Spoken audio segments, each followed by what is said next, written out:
CM साहब, माननीय हमारे सीएम साहब जी से मैं मुलाकात करने के लिए गई थी मैं, और मैंने उनको सबसे पहले तो धन्यवाद दिया कि जो पंधाना डुल्हार खंडवा रोड उसका काम शुरू हो गया, भूमि पूजन भी हो गया, तो उसके लिए बहुत धन्यवाद दिया, क्योंकि आम जन की समस्या को दूर हो जाएगी।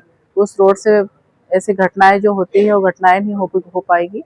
और साथ में हमारे यहाँ 450 बालिकाओं का जो हॉस्टल है वो स्वीकृत भी हो गया, और जो एजेंसी ने लिया वो काम नहीं कर रहे थे, तो उसको लेके भी मैंने चर्चा की कि वो जल्द से जल्द काम शुरू होना चाहिए।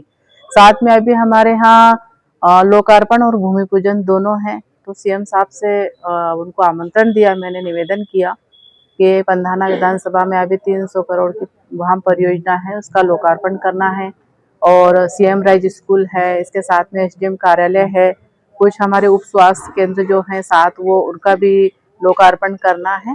ऐसे कार्य जो लोकार्पण के भी हैं और भूमि पूजन के भी है। तो भूमि पूजन के लिए भी जैसे 2 करोड़ 90 लाख का भी हमारे पंधाना में बस स्टेशन बनेगा, तो उसका भूमि पूजन कराना है। फिर नगर परिषद भवन है जो 85 लाख का, उसका भूमि पूजन कराना है। और भी ऐसे हमारे जो कार्य उसको भूमि पूजन भी कराना है।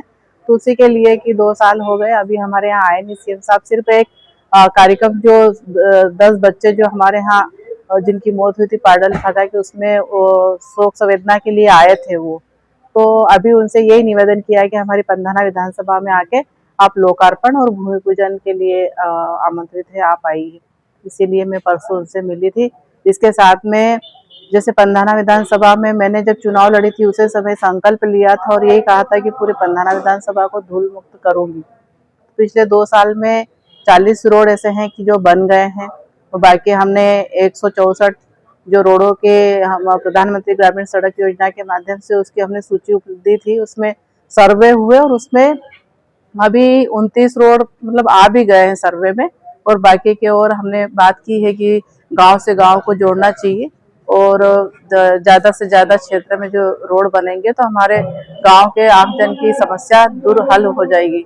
और इसके साथ में बहुत सारे ऐसे जो हमने बिल्डिंग सामुदायिक भवन दिए हैं, और अन्य जैसे हॉस्पिटल अभी 50 बेड का पंधाना में बन रहा है। और हमारे जो कालंका में है, कालंका में भी कम से कम 15-16 गांव के लिए एक उपलब्धि हो जाएगी, वहां पर भी हॉस्पिटल बन रहा है।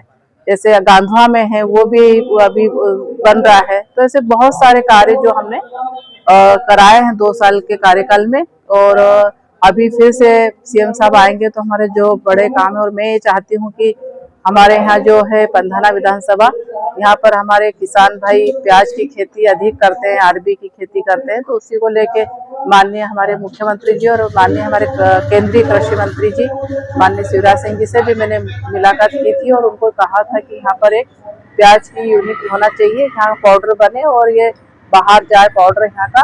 क्योंकि जब प्याज बहुत अधिक हो जाता है तो या तो किसानों को फेंकना पड़ता है या कीमत नहीं होती है, तो उस कारण भी दिक्कतें आती। तो एक अच्छा वो प्रोजेक्ट वहाँ पर जो एक क्योंकि हमारे यहाँ उद्योग के लिए कुछ भी नहीं है वहाँ पर, और साथ में जैसे देशगांव है इसके आसपास जो है ये उद्योग यहाँ पर कुछ अच्छे आए, तो ताकि हमारा क्षेत्र भी संपन्न हो।